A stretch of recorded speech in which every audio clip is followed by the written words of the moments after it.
Okay, folks, welcome back to the second installment, the second short lecture on NMR. And in this lecture, I want to focus a little bit on the R in NMR, the resonance. Okay, what is resonating? Why is it resonating? How fast is it resonating? Okay, those are some of the questions we want to answer in this lecture.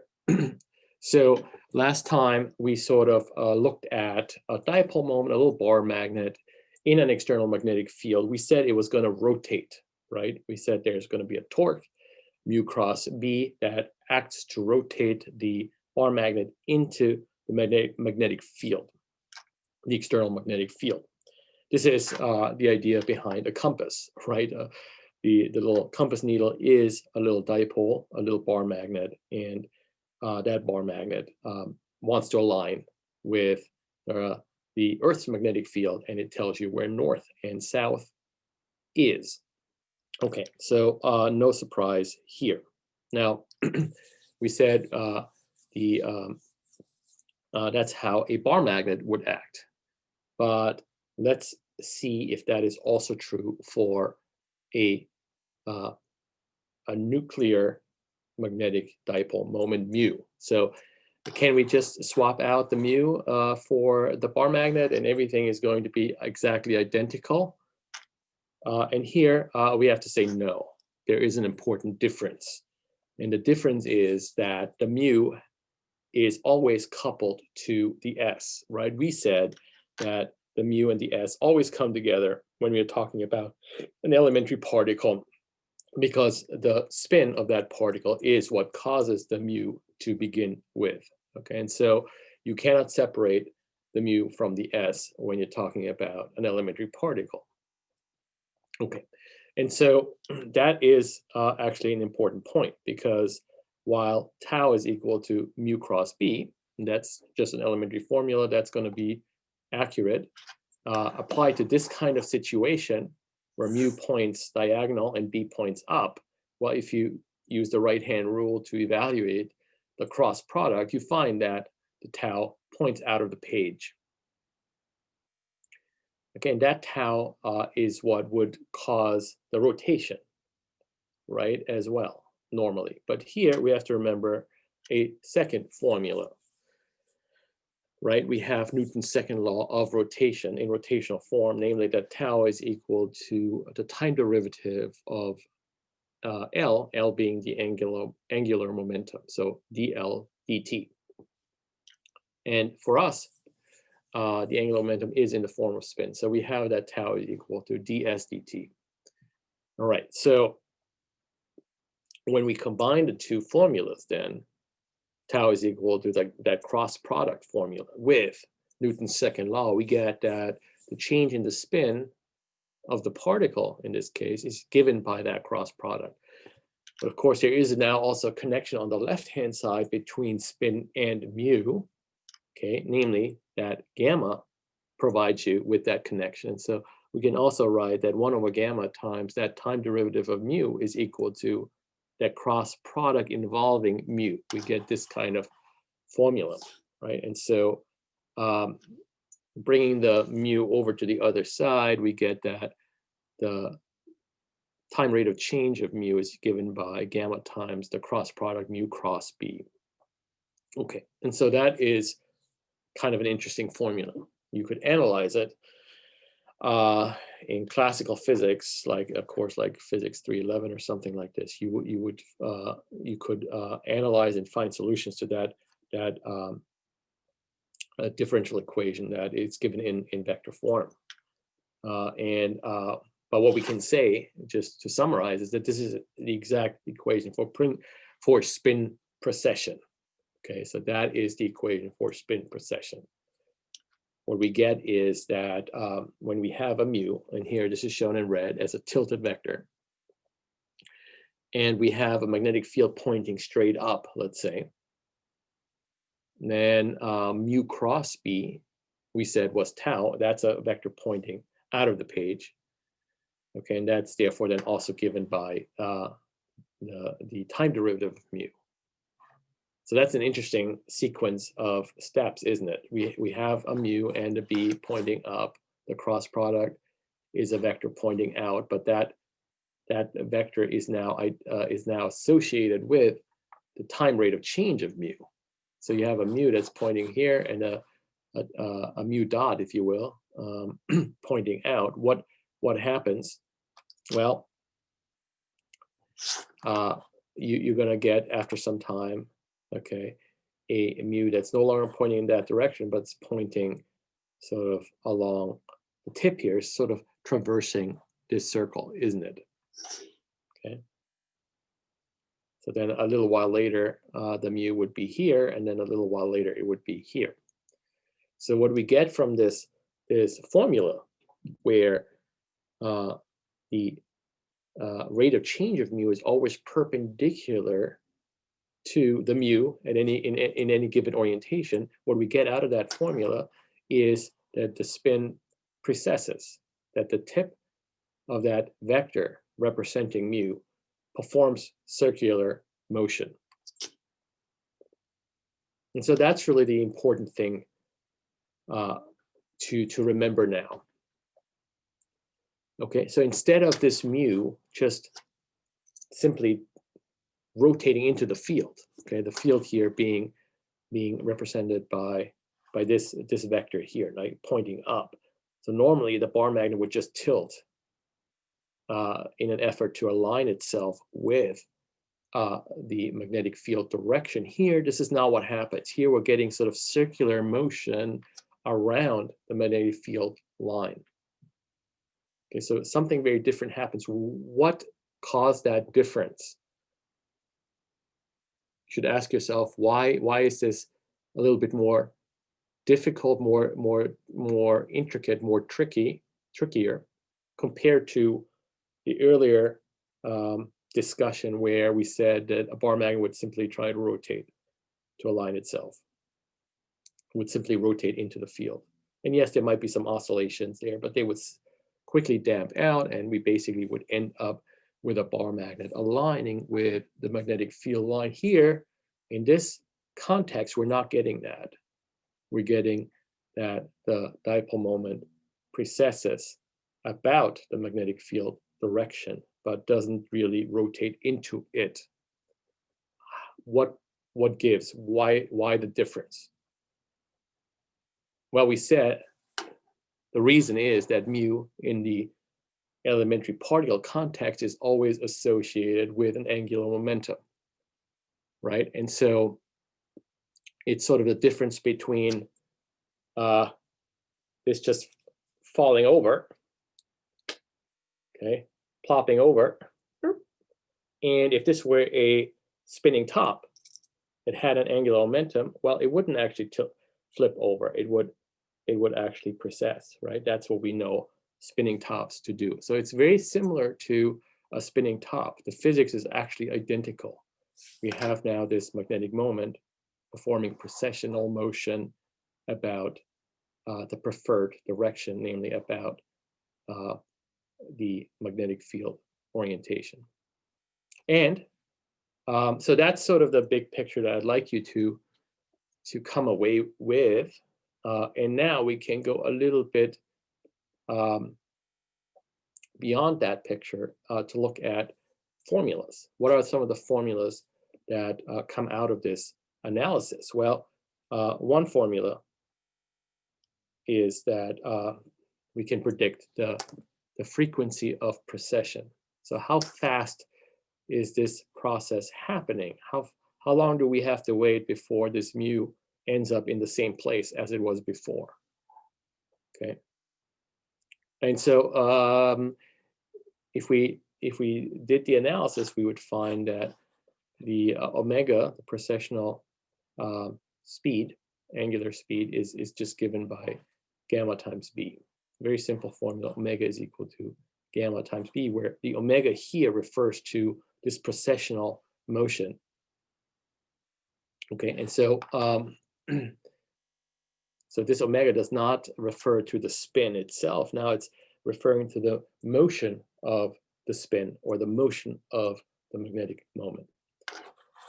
Okay, we can cast that in terms of a frequency. That's gamma over 2 pi times B. So the stronger the magnetic field, the faster this spin precession happens.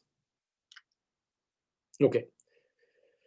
So an interesting thing here is that the frequency of precession does not depend on the tilt angle. It's completely independent of this angle theta.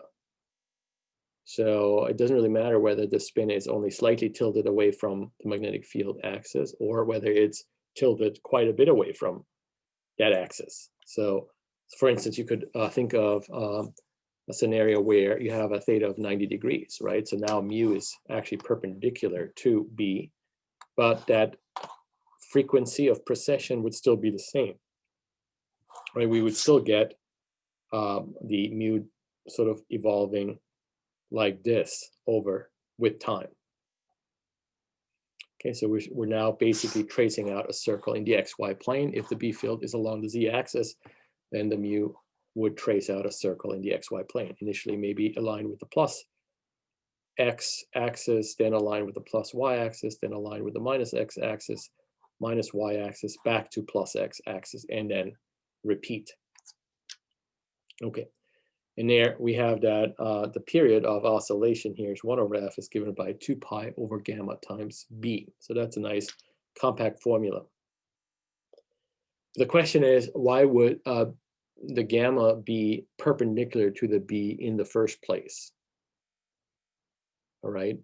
Why would it be, why would you start out with a theta of 90 degrees in the first place?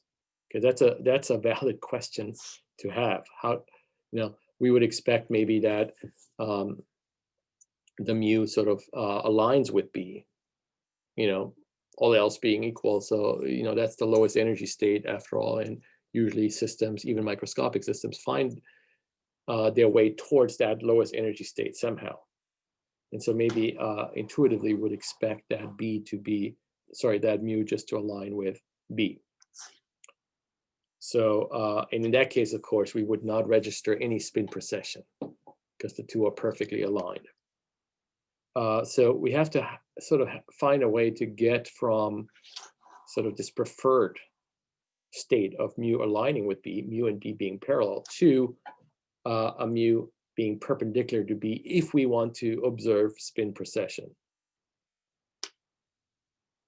Remember, we were talking now about the R part in NMR, the resonance part.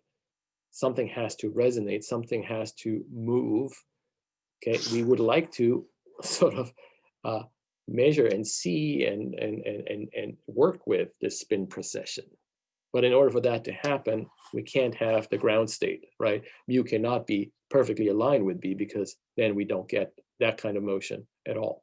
The question is, or basically the objective now is to get the system away from the ground state and towards something more like mu perpendicular to B. All right. So just to summarize, we need somehow a way or a method to tilt the mu by 90 degrees. Before we get to that, let's assume that we have some method for accomplishing that. We can do that somehow. And then we said, of course, then the mu does this kind of circular motion, okay? So how could we capture that experimentally now? Okay, so you have this mu going around like this. At first it's here, then here, 4, 5, 6, and back to 1. Okay, how could we capture that? Well, if we had a whole bunch of mu's doing that same thing, well, we would really only need a pickup coil. I want to convince you of that now. Okay, you just have a pickup coil on the side. Okay, the mu in the first configuration is pointing to the right. And of course, the mu produces this magnetic field configuration, this dipole field that looks like that. Okay, and so you see that we get some flux through this pickup coil from this dipole field. All right, so then what happens a little while later? Okay, 2, 3, 4. So right around 4, the mu is now pointing in the opposite direction from before. And of course, all the field lines are now also reversed. And so instead of this kind of field, we now get that field. Okay, and so whatever flux we had here through the pickup coil, now it's going to be the opposite flux. This was positive flux, and this is going to be negative flux. And so it's very clear that we're dealing with a changing magnetic flux through the pickup coil. And that means we get an induced EMF, an induced signal, right? And we would expect maybe the EMF to look like this, the induced voltage to look like that, a sinusoidal kind of induced voltage. Why sinusoidal? Because we're dealing with a circular motion, the spin precession itself, right? And so sometimes the flux is positive, and then the flux is maybe close to zero, then it's negative, then it's zero, then it's positive. So it oscillates like that. And then if you take a derivative of that flux, which gives you with a which sort of is proportional to the EMF, then you still get something that looks sinusoidal. Okay, so the upshot is that we could actually measure this type of motion. If a lot of spins participated in precession, we could just put a pickup coil there, and voila, we get the detected signal. So it's actually not very complicated. We call that signal the free induction signal. And what we will soon see is that that signal decays with time. So it doesn't quite look like that, okay? It will decay away with time. It looks more like that. So this is sort of the envelope. It's a sinusoidal, but then it has this decaying amplitude on top. And so instead of free induction signal, we'll call it the free induction decay. And that is, again, this whole field seems to be pervaded by acronyms. We're going to call it FID for free induction decay. Okay, and so that will be the basis for MRI, in fact, as well. The free induction decay plays a central role in magnetic resonance imaging. Okay, so just to wrap up this, the second short lecture here, the resonance part is basically the spin precession about the magnetic field that's externally applied. That's the resonance we're talking about. It happens at a particular frequency given by gamma over 2 pi times that magnetic field strength. And we're going to be able to measure that's the signal coming from that precession with just a simple pickup coil. Okay, and so you can kind of see where we're going to have to be heading next. Namely, we have to find a method for accomplishing that 90-degree tilt. Once we have that, those mu's tilted by 90 degrees relative to the magnetic field, hey, the induction happens sort of all on its own. And I think this is why the word free got attached to, got associated with that signal, right? It just, you don't have to do anything. The spins will precess all on their own. We get this free induction through a coil, a pickup loop or pickup coil. Okay, and so, but that's kind of the next piece that we have to address is how do we get into this initial state of mu being perpendicular to B. That's not a natural state. That's not the ground state. We have to do something to coax our system into that state. Okay, so stay tuned for that. Thank you.